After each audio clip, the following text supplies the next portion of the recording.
ማርቲ ገበያ የብዙዎች መገበያ። ሰላም ውድና የተከበራችሁ ማርቲ ገበያ ቤተሰቦች እንደምን አላችሁ? እንደምን ከረማችሁ? ዛሬ እንግዲህ ርካሽና ለእናንተ ይጠቅማሉ ያልኳቸውን የስራ መኪኖች ሰብሰብ አድርጌ ከ600 ሺህ ብር ጀምሮ የሚሸጡ መኪኖች ይዤላችሁ መጥቻለሁ። ላይክ፣ ሰብስክራይብ፣ ሼር እያደረጋችሁ ቆይታችሁን ከኔ ጋር አድርጉ።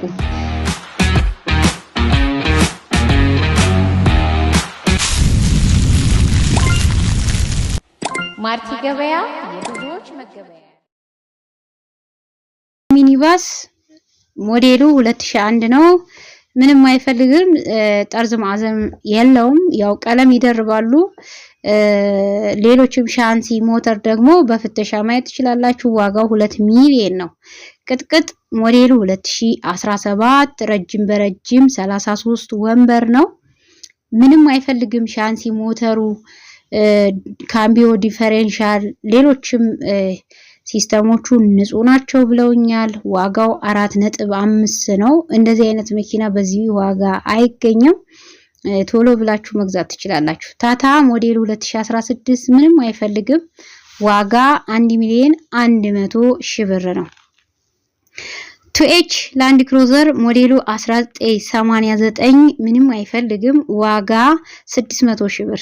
ዱዳ የጭነት ሞዴሉ 2005 ምንም አይፈልግም። ይሄ መኪና ዋጋው 1 ሚሊዮን 700 ሺህ ብር። ሃይዙዚ የጭነት የህንዱ ነው። ሞዴሉ 2004 ነው። ምንም አይፈልግም። ዋጋ 1 ሚሊዮን ነው። 1 ሚሊዮን ነው። አዱላ ሞዴሉ 2008 ከውጭ ቀለም እርማት አለው። ከውስጥ ንጹህ ነው። ፋብሪካ ነው።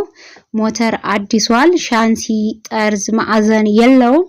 ዋጋ 3 ሚሊዮን 500 ሺህ ብር ነው። ስሪኤል ዳብል ካፕ ሞዴሉ 99 ነው። ጠርዝ ማዕዘን ሞተር ንጹህ ነው። ያው ሻንሲ መሪ እስካቶላ ጋር አላቸው ስለሚባል እኔም አልተናገርኩም። ፈትሻችሁ ማየት ትችላላችሁ። ባሌስትራ ነው የፊት እግሩ።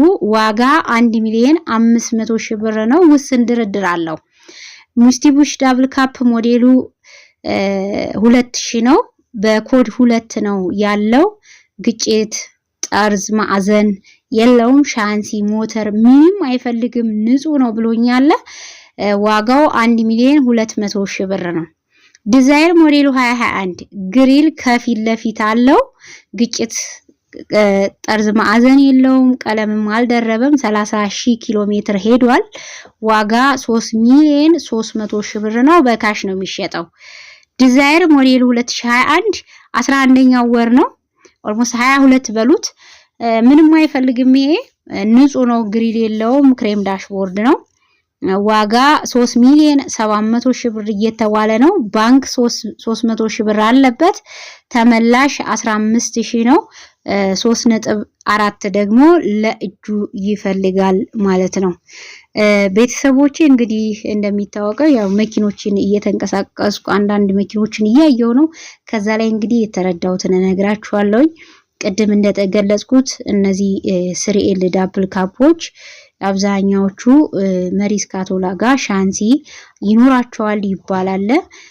ያው ብዙ ሰው ብዙ መኪና እስከ 10,000 ብር ድረስ እስከ 10 መኪና ያስፈትሻል እና ከወጪ እንድድኑ ነው። እነዚህ ነገሮች አክሴፕት ማድረግ የሚችሉ ከሆነ እነዚህ መኪኖች በቅናሽ ዋጋ እኔ ጋር ይገኛል ማለት ነው።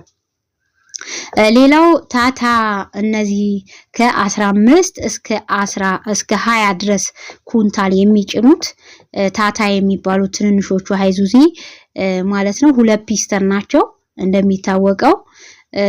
ይሄ መኪና ሻንሲያቸው እንዲሁም ደግሞ ጋቤ ናቸው።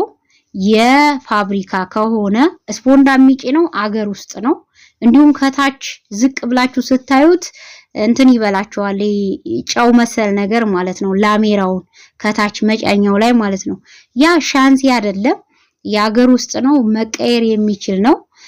ላሜራ ነው። ማስቀየር ትችላላችሁ ማለት ነው። መኪና ስታዩ ሻንሲ ዞራችሁ በአራቱ ማዕዘን የመኪናውን ክፍል የሚሸከመው እሱ ስለሆነ ሻንሲው ንጹህ መሆኑን ማየት ትችላላችሁ።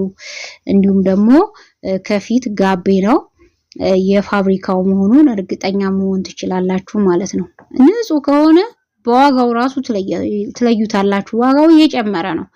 የስራ መኪኖች በጣም እየጨመሩ ነው። እንግዲህ ካየሁት ነው እኔ እየነገርኳችሁ ያለሁት። ባለሙያ ሆኜ አይደለም ልምድም ኖሮኝ አይደለም። ነገር ግን በመንቀሳቀስባቸው ቦታዎች ፋብሪካ አይደለም ይሄ አገር ውስጥ እንደዚህ ይደረጋል በሚለው መሰረት ካየሁት ላካፍላችሁ። እንዳትለፉ እንዳትደክሙ ከሀገር ሀገር አለ ብቻ በማለት ምንም አይፈልግም እመነኝ ሻሽ የመሰለ መኪና ነው የሚሸጥላችሁ ብለዋቸው ደላሎች እንዳትለፉ። እነዚህ ነገሮች እነዚህ መኪኖች ላይ ፍጹም ንጹህ መኪና አታገኙም። አንደኛ ከሞዴላቸው አንፃር ስናየው 20 ምናምን አመት ያገለገለ መኪና ንጹህ አይሆንም። የ2000 መኪና ብገዙ በፈረንጆች ስለሆነ 26 አመቱ ነው ከተመረተ ማለት ነው። ያ ማለት በዚህ 26 አመት ውስጥ ብዙ አገልግሎት ስለሰጠ ይፋፋቃል፣ ሊወርቅ ይችላል፣ ቀለም ሊደርብ ይችላል በቦዲው እና እነዚህን አክሴፕት በማድረግ ነው መኪና የምትገዙት። ያው የኛም ብር 1 ሚሊዮን ብር አሁን ላይ ባለው ሁኔታ እንደምታውቁት ዋጋ አጥቷል። የ100,000 ብር ዋጋ ሆኗል 1 ሚሊዮን ብርና ከዛ አንፃር የሚጠሩት ዋጋና መኪናውን ስታዩት በቃ ሰማይና ምድርስ የሆነባችሁ በጣም የምትደናገጡ ሰዎች አላችሁ። ባለሙያ ስታማክሩ መኪናው ንጹህ እንዲሆንላችሁ እንጂ መሸጫ ላይ ወይም ደግሞ ከዚህ በፊት መኪናውን ይዞት የሚያውቀውን ሰው ስለ ስፔር ፓርት ብትጠይቁት ይሻላል። ባለሙያ የለም ነው የሚላችሁ። እሱ አያስገባ፣ እሱ ስፔር ፓርት ሊገዛ አይሄድም። ባለሙያ መኪና ማየት ነው ስራው።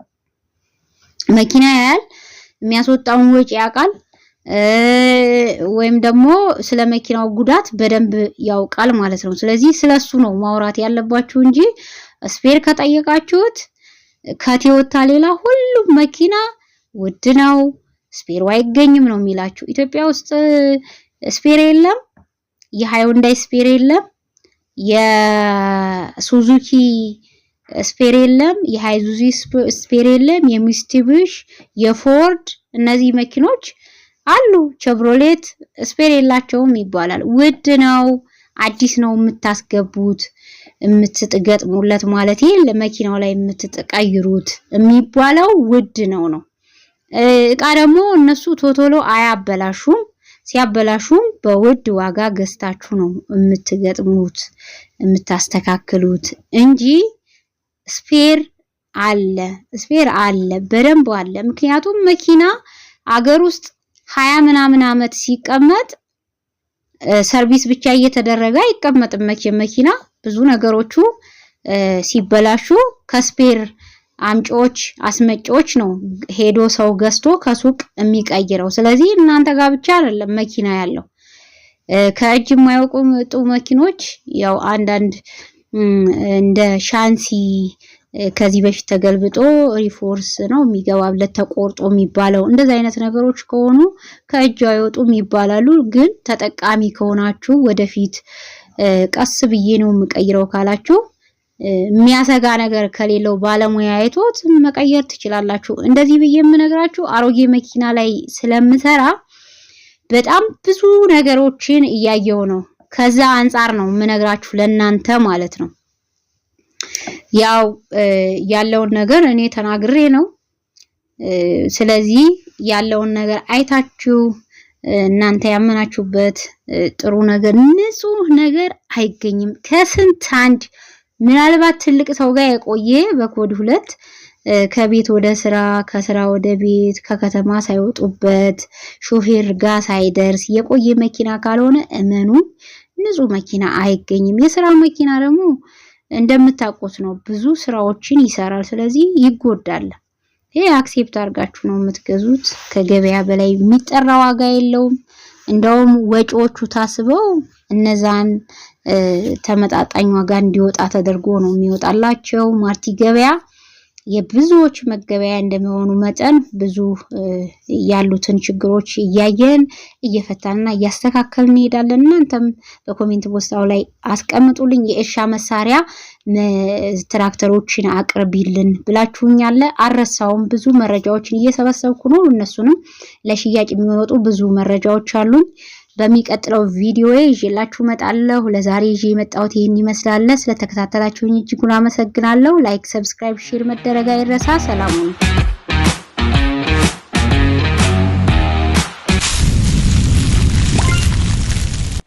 ማርቲ ገበያ